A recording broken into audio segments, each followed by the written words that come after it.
Welcome to the Icelandic Roots webinar series.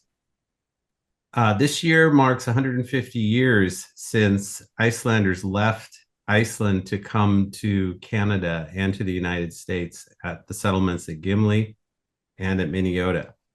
And to celebrate that, we have a series of guests who are here to discuss those events. And today we're very lucky to have Julianna Roberts, who is the director of the New Iceland Heritage Museum, and I think the president also.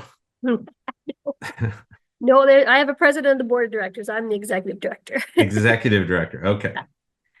And we're gonna take a look inside the New Iceland Heritage Museum in terms of what they do, and we're also gonna discuss this 150 years and what the new settlement meant to people.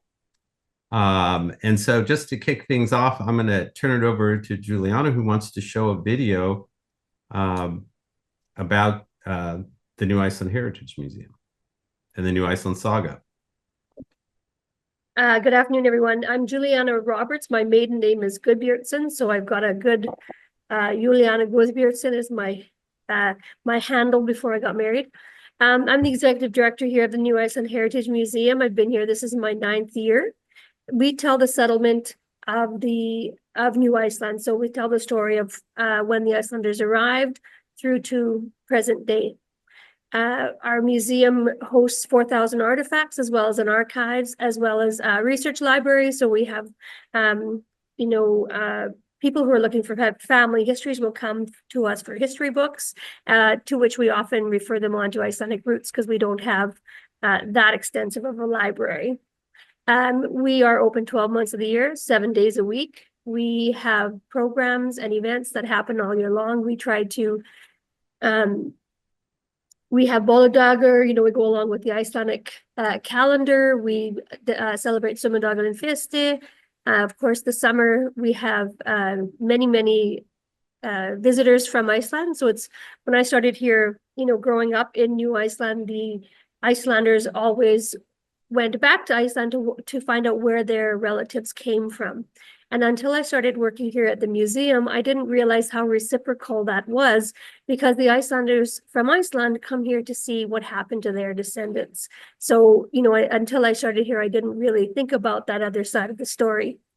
So we have lots of them coming, and Iceland being a small country, they'll say, "Do you know my cousin?" And they'll say some name or whatever. So it's they think it's a smaller world than it is. We are a very proud Icelandic settlement. There's Icelandic influence throughout the whole interlake. Municipalities are named Bifrost, which relates to Norse mythology. Of course, Gimli. Arnis, Riverton, Hekla is called Mikli. There's lots of, if you were here to travel here, you'll see a lot of the Icelandic influence.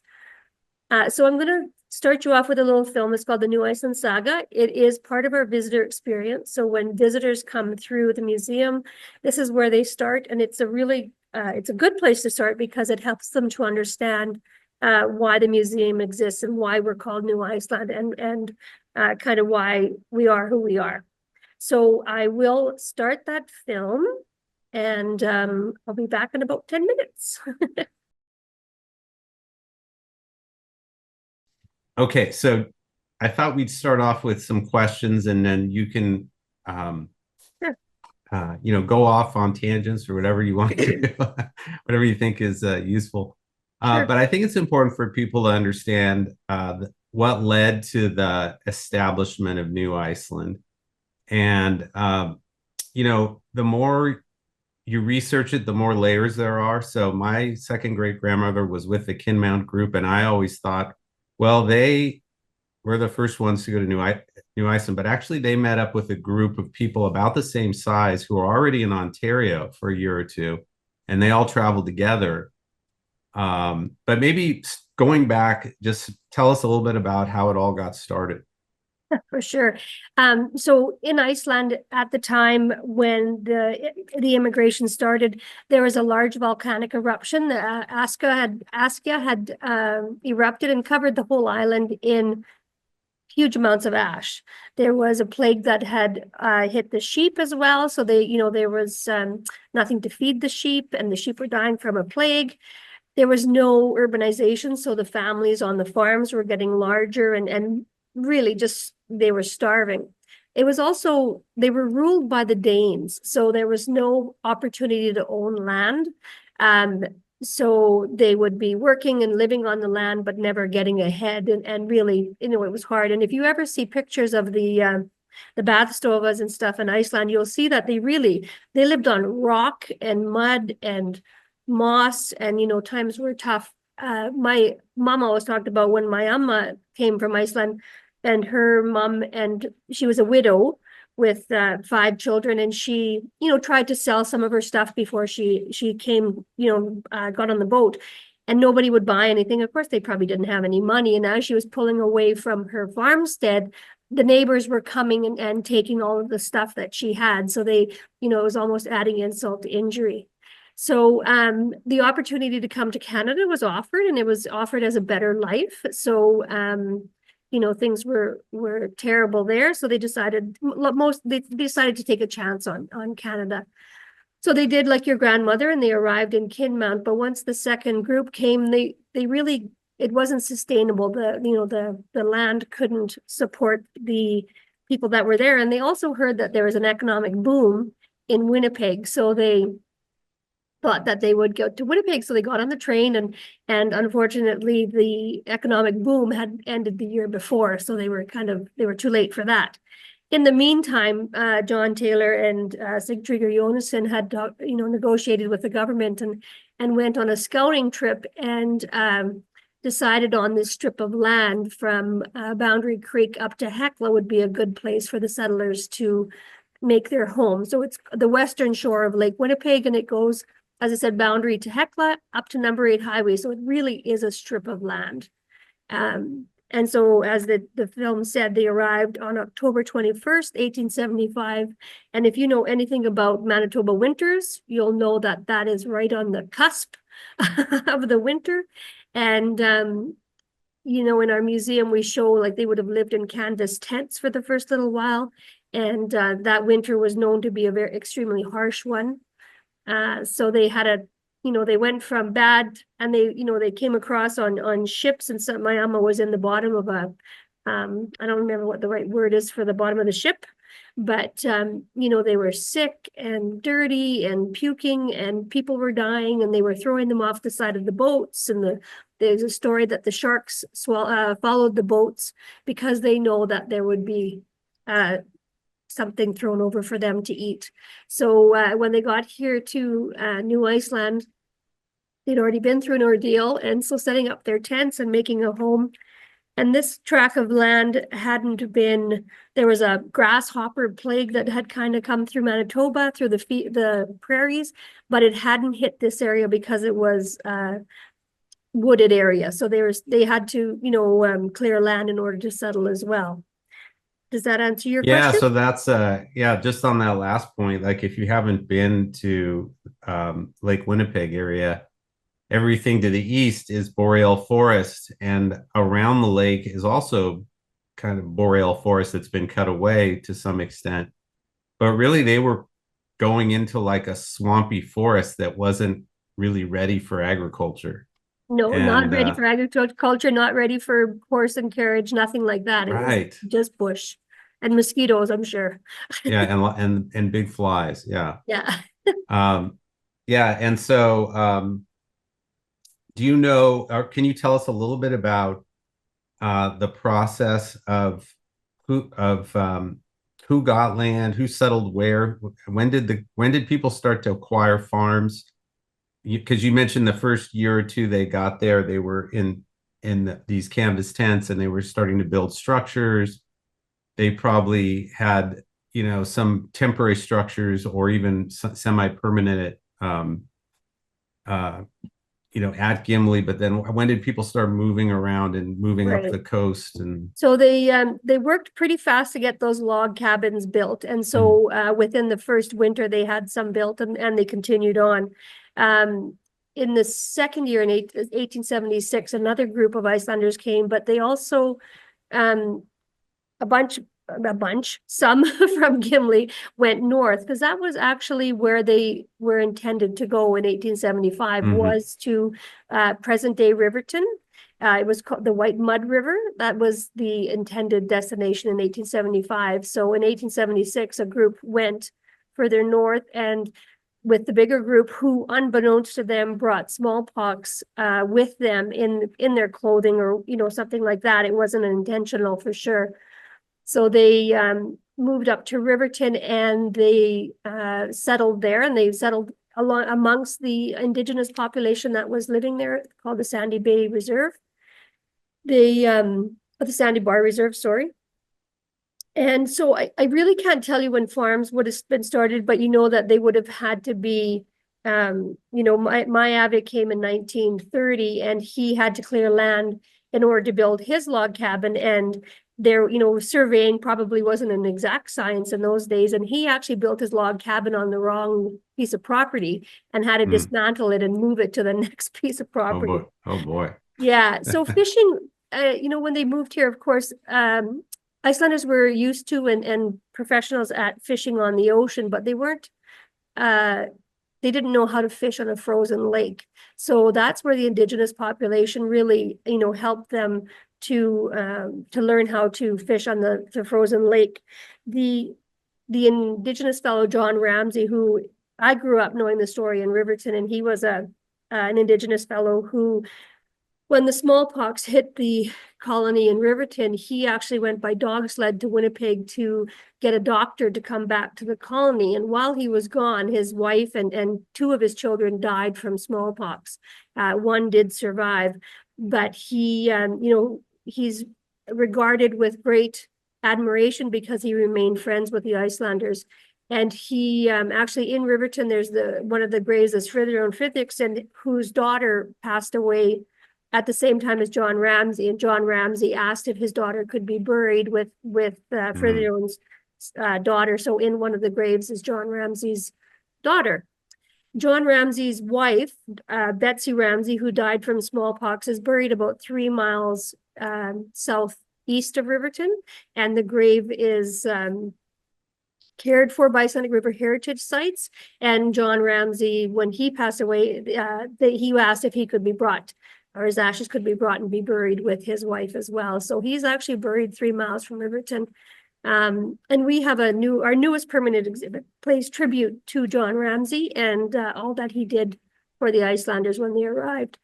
That's wonderful. Yeah, he, I mean, just to give some context, he, as you mentioned this, but he, these new settlers come into the area where he and the indigenous people were living, and then he loses his wife and his daughter, and he spends 2 daughters.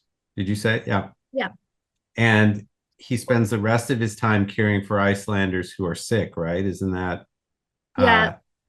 That's how the story goes. Yeah. Yeah. Yeah. Yeah. That's pretty amazing. It is. And so when he took treaty rights with the Peguis Band. And so when we did a permanent exhibit, we actually hired William Prince, Juno Award-winning singer-songwriter William Prince, to write so he wrote the ballad or the song for John Ramsey. And it's really, when you hear it, it'll make you cry. It's really poignant. So back to your question about the farm. So the Icelanders fished obviously to survive, so they wouldn't starve to death, but fishing also became the economy that supported New Iceland. Without that economy, farming would have come along later. Fishing, they, as you saw in the film, they showed them transporting fish off the lake, and then there was they have fish camps up at North Lake Winnipeg, and they shipped it to Riverton and to Gimli and all the way along the lake. So that's great. And can you tell us a little bit about the type of fish and what where did they sell the fish? They took it to Winnipeg, I would imagine, to sell. They did, yeah. They would have brought, so in Riverton there was Sigurdsson's Fishery, that's what I grew up with. And then here was the Armstrong, BC Armstrong Packing Plant is where our second location, which is called the Lake Winnipeg Visitor Center. It's a rebuilt location there, and it tells a story of fishing and how you fish on the frozen lake. So they would have brought the fish in the early days by horse and buggy off the lake as well. Then they got, they're not bombardiers, they're like a snow something. They're not a snowmobile, but they're kind of a I don't know. And then by bombardier. So they would haul it here in the winter, or in the summer, of course, there was large fish freighting boats like the Goldfield and the Lady of the Lake, and they would bring the fish here, and then it would go to Winnipeg. Freshwater Fish Marketing Corporation was one that I'm familiar with when I was growing up. So the fish they would have caught, so you in the States call it walleye. We call it pickerel. That's probably the main one and the best one in my opinion. Yeah. Growing up, we would have eaten. My mom loved sunfish as well as whitefish, and goldeye is smoked. That's a kind of another delicacy that's around here. They have started eating Mariah. We wouldn't have eaten a Mariah, a burbot. I think you guys call it burbot. We wouldn't have eaten a burbot if our life depended on it when I was growing up. But somebody tells me it tastes like lobster, but you'd have to really convince me. That's great. Yeah. Okay. So that's good. And like the Great Lakes, Lake Winnipeg can get very stormy and dangerous. Yeah. Which people don't always appreciate. I know when the Icelanders came, when they traveled from Ontario to Gimli, they went across the Great Lakes and they thought, oh, we're going on a lake. This ought to be nice. And it was very stormy and yeah, you're very right. So I'm a fisherman's daughter. My dad is a fisherman, and so was my Abby and my brother. And my dad always said, you never trust the lake. So there's the North Basin and the South Basin, and they can fool you because, like you said, you think, oh, it's just a nice little trip, but it can turn on you, and it has turned on, and there's been deaths. We did a research project for a fisherman's memorial last year, documenting the fishermen that were lost in the act of fishing. And there's a famous story not a famous story, but a well-known story of the Suzanne. And it was a fish freighter that was coming around the northern tip of Hecla Island, and the weather turned and it capsized, and 7 of the 8 crew members died. And so we just put an interpretive sign up last summer, telling the story of the Suzanne. And you can there's a YouTube video that is up there about the Suzanne as well. So it's the lake can be vicious. It can be beautiful to have a swim, but you have to respect it because it can be dangerous for sure. Yeah. So I want to turn a little bit to the issue of self-governance of New Iceland. Sure. So if you're from the United States and you're of Icelandic heritage, it's a little bit foreign to think that there could be a group of people that self-govern, because in the United States, we don't have colonies like that. We don't have, ethnic colonies, but in Canada, they did for a while. Right. And it's an interesting, facet of Canadian life. And so maybe you can tell us a little bit about how that got started, how long it lasted. For sure. Yeah. So don't forget when New Iceland came, Manitoba was only a postage stamp. So New Iceland was in the district of Keewatin. So it had to have its own type of government. The Icelanders come and realized that they had to have some kind of law and order. So within the first year, they created their own constitution, which is actually at the Icelandic collection at the University of Manitoba. The original constitution of New Iceland is there. They elected mayor and council. I don't know what you call them in the States, but like a municipality, or you would have a county, like we have mayor and that for each area. So there was 4 areas, and they would govern and get together like I'm so Canadian, like the premiers would get together. So I don't know if you can see this map. I'm going to try to get close. You tell me. Oh, no, it gets blurry. I'm going to take the blur off. We can sort of generally see it, yeah. How about if I do that? That's good. So you can see the four areas. There's Vidna, Bad, Arnis, Mikle. They would have all had like an elected head, as well as like a board president and directors. Yeah. And so is the idea that it still falls under the Canadian Constitution, but for municipal types of things and other basic laws, or is it complete self-governance? Is it Well, you define what you think self-governance is. Well, I mean, the word self-government suggests complete self-governance, but But don't I'm forget, just in curious. those days, they wouldn't have had a common currency. You know what I mean? Like it was Right, really early right, Canada. So, right. so it would be It was closer to self-governance, but they were somehow part of Canada, right? yes, yeah, Yeah, yeah. Um, that's an interesting question. I don't think that there was that, like, it wasn't that advanced, except that they knew they had to have some rules and regulations within New Iceland. yeah, And I could be wrong, but yeah. That's so how long did that last? the self-governance, I Yeah, think it was till 1897. yeah. And in 18, so in 18, now I'm confused. 1875, they were completely Icelandic in the strip of land.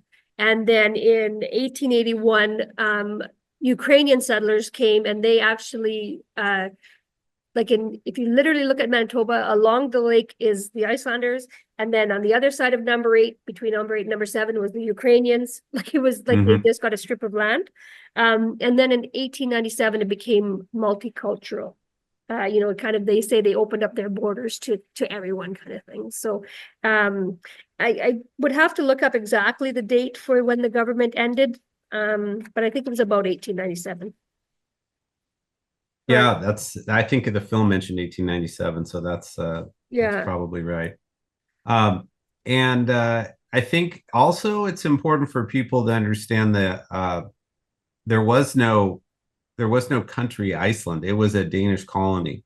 right. And when you go to Iceland, some people have differing views about the people who left. Some people are sympathetic because the people were in such dire poverty, but other Mm-hmm. people feel like, oh, you didn't stay here, it was unpatriotic. But there was no country, and in fact, New Iceland was an effort to make a country or a self-governing group of Icelanders. And Mm-hmm. as you noted, to kind of snub your nose at the Danish king who was taking everything from you. So Right. Yeah.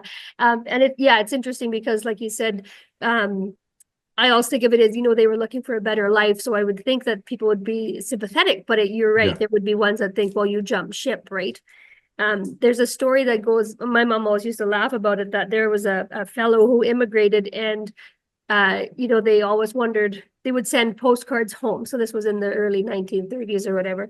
And he took a picture of the Winnipeg Parliament buildings, like a postcard, Mm-hmm. and sent it home to his mom and told him that life was so good in Canada and that was his house.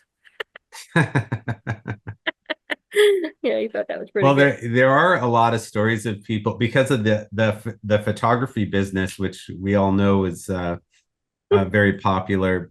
People would dress up in nice clothing to take photographs, or they'd have backgrounds where they had big farmhouses, and that attracted a lot of people to come because they said, "Wow, look at how well they're dressed." Yeah, how So, well and how nice their house is. And yeah, right. exactly.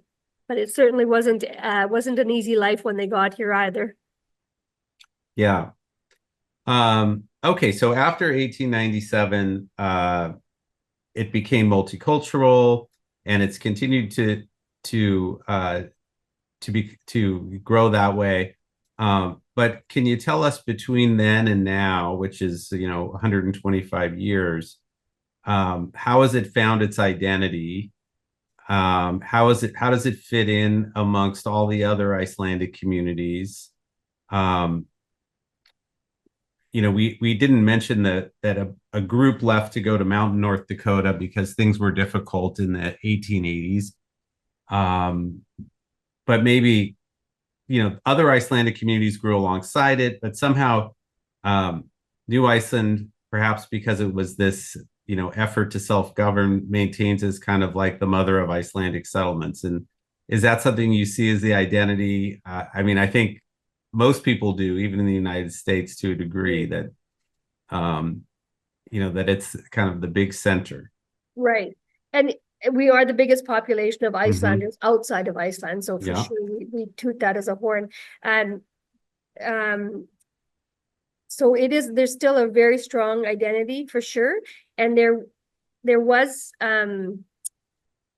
So when I came to North Dakota, and there's two churches that are kind of kitty corner to each other because this minister wasn't strict enough for this minister.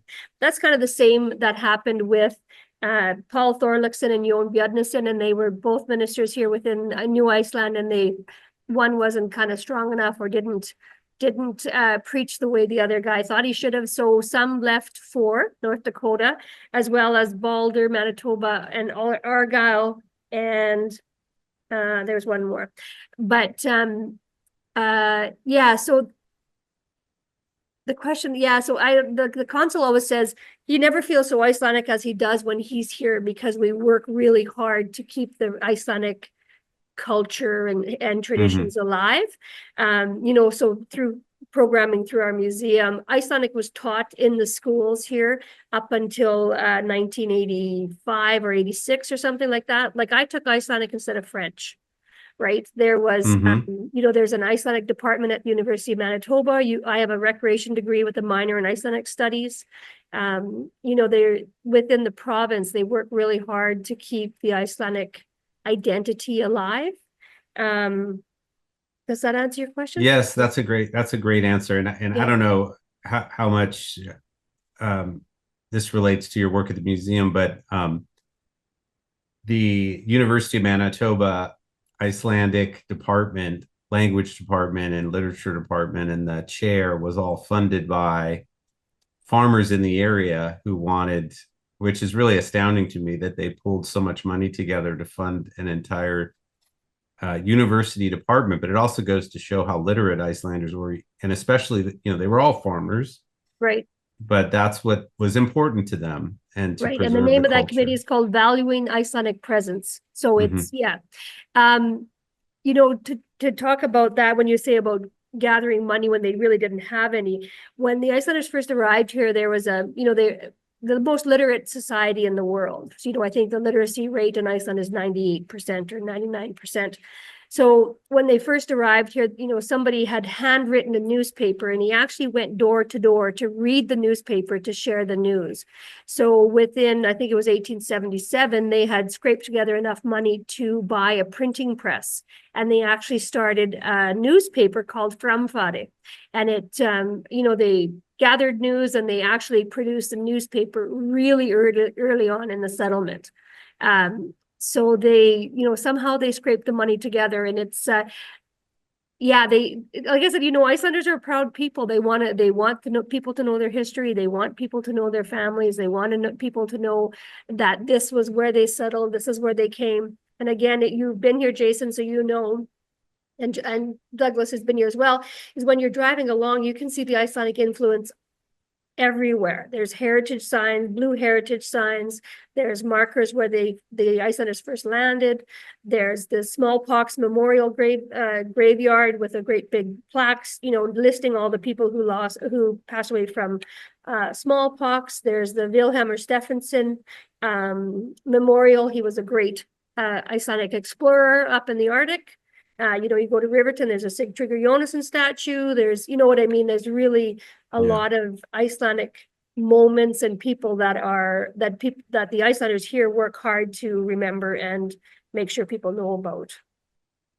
That's really important. Yeah, I've talked to several Canadians who are not Icelandic, and they all say that the Icelanders are the most patriotic of the Canadian citizens in terms of their heritage. And I think that's great. Like I said, the consul always says, he says, I never felt so Icelandic until I moved here, because we work really hard to be Icelandic, where in Iceland, that's just every day. That's just every day, right? Yeah. If someone were to plan a trip to obviously to visit your museum, but also to see the broader area, where would you recommend they go? What would you recommend they do? Well, of course, you start at the museum, and we'll give you a map to keep going. But, again, our museum is a great place to start, because it tells you the background, and it takes you right through. We start at this, and it tells you why they left Iceland, what they look like, how they got here. And it takes you right through the settlement of the colony, including a Viking dress-up area, which is very popular. And then, of course, there is the Lake Winnipeg Visitor Center, which tells you the story about fishing. And then again, you just follow 222 or number 9, and that's going to take to the Smallpox Cemetery, to Arnis with a Vilhelmer Stephenson statue, right through Nýja, Riverton for Sigtryggur Jónsson, and then you follow the road to where it ends, and that's Hecla Island, and that they have museums and heritage houses and heritage schoolyards as well. Riverton has Ingimiri, which is the house where Sigtryggur Jónsson lived, and it was often a stopping place when they came from Hecla. You know, they'd come by horse and buggy or horse and sleigh, and they'd come across the lake, and they would stop at Sigtryggur Jónsson's for the night or a warm up, and then continue on their way. So there's 2 beautiful houses that are, one more, they're redoing a house right now as well, but Nelson Gerard, who wrote the Icelandic River Saga, he lives on that property, and Viðivelli, which is where actually, and a Smallpox Cemetery is located as well. It's kind of on the northern, it's almost at the mouth of the river where it meets Lake Winnipeg. Right. So Nelson's kind of created a almost like an open air museum where there are these houses you can visit, right? And yeah, you'd have to make appointments for it. You have to make appointment. Yeah. You do. Yeah. Yeah. Yeah, it's a beautiful, beautiful, they've done a great job there. It's beautiful. That's great. Okay. Yeah, go ahead. So I'm just going to say, of course, if you're going to visit, this is the year to visit, because it is New Iceland's 150th anniversary, which is the sesquicentennial. Say that 5 times fast. Wow, that was very good. I was only know avoiding that word. Because Manitoba celebrated its 150 a couple years ago. That's the only reason I know that. Oh, you had a little practice. Okay. Yes, yeah. Right. So throughout this year, there are activities that are going to be happening all the way along. The marketing is just coming out. You know, there is Sumandagan and Fista, the government, the lieutenant governor is going to be having a reception there. The Icelandic National League Convention, of course, we're putting on a new exhibit that'll open at the same time.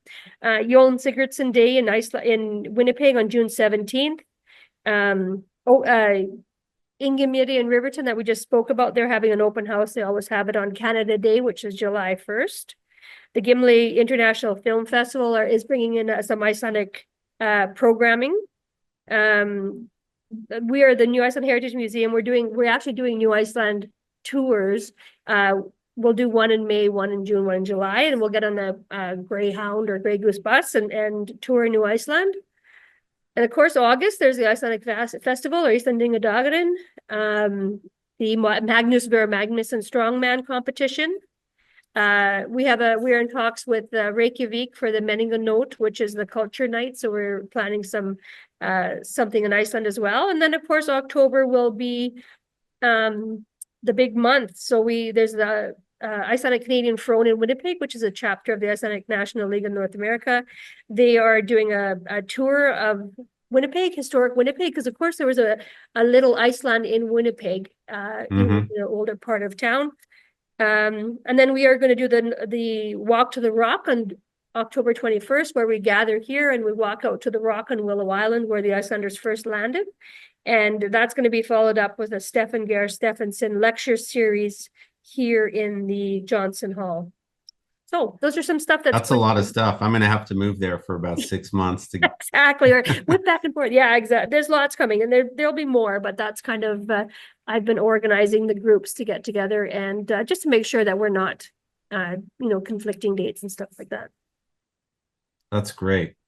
All right, we have several questions here, but I wanted to ask, is there anything we didn't cover that you wanted to discuss that you think is useful for people to know? I don't think so. Oh, okay. I don't know. Someone asked about the map you held up and wants to, of the 4 counties, and wants to know if it's from a particular book or is it available for purchase, or how would they get their hands on that? You know what, this one in this book is photo courtesy of the Archives of Manitoba. In a secret to you guys, I'm redoing a traveler's map of New Iceland, and that'll be on that. It won't be ready this year, though. It'll be ready next year. But that's exciting. Yeah, it'll be with all the points of interest along the lake or along the map you'll be able to find. But it is in a few books in the one produced by the Icelandic National League of North America, and of course the name is totally escaping me, but I can follow up with you on that one. Okay. All right, let's see. Just looking through some of these questions, a lot of personal questions about when people's families left and where they came. Someone asked about the schism between the two religious leaders in the community. And that's obviously a bigger topic, and we're going to cover that in greater detail. But at another webinar, but maybe you can just touch on that a little bit. I have to look at the book because I don't remember. Okay, so many of the colonists desired the leadership of Reverend Paul Thorlaksson, conservative leader of the Icelanders in the United States, a member of the Norwegian Missouri Lutheran Synod, which discouraged either pastor or congregation from doctrinal reinterpretations. Thorlaksson arrived in New Iceland in 1877. The Reverend John Björnsson of Minneapolis, Minnesota, also accepted a call to organize congregations in New Iceland from colonists who wished to secure the services of an Icelandic pastor not bound to any synod. So that would have been what it is. Yeah. And also, I think Thorlaksson had a strong opinion that people should learn the farming techniques of North America that had been mastered by the Norwegians who came about 20 to 40 years before. And so there were some other non-religious differences that convinced the colony would inevitably fail, stood for the preservation of links with the Norwegian Lutheran Synod and the traditional Icelandic Lutheran ways. Yeah, and John held the view that the New Iceland site with its abundant natural resources could thrive, and the main objective of the settlers in their adopted country should be to become a new people unfettered by tradition. So one was traditional and one was not, I guess. Yeah, easiest way to put it. There's a book. There's a whole book out about Paul Thorlaksson. Yes. Yeah. Yeah, I don't have it with me here, but there's a very good book about his sort of like his biography, and it was very well researched. Right. Yeah. Some people are asking, and I think this is an interesting question, what types of food were brought over, and what of those are still enjoyed today? Well, no food was brought over. First of all, let's say recipes in the mind. Okay, recipes. Of course, you know, the vinatarta, which is, they say, actually has been practiced and baked here in Manitoba, and not necessarily in Iceland. Iceland was kind of reintroduced to vinatarta once they came here. So that one is, and there's always the argument of icing or no icing, and cardamom in the prunes or cinnamon, and you know, there's all kinds of recipes, and Amma's recipe is the best. Of course, there's rúllupylsa, like when I was growing up, livrapylsa, rúllupylsa, slátur, skyr. Those were all still eaten, that they had remembered from home. My avi here in Canada was a sheep farmer, so hangakit, lamb, all of that was still eaten. So there was lots of traditional foods that they were able to get here as well. And hardfish. Oh my gosh, how can I forget about hardfish? Hardfish, yeah. I have two brothers that make hardfish actually here. And I can tell you the hardfish that's made in Manitoba does not smell at all like the hardfish that's made in Iceland. Not at all. So I've only had the hardfish in Iceland. I haven't had it in Manitoba. What's the difference? Pickerel or cod. I see. Yeah, so the pickerel has like a lighter, it's not as fishy. Is that No, not at all. No. Okay. And it doesn't have that smell, like, right. Not at all.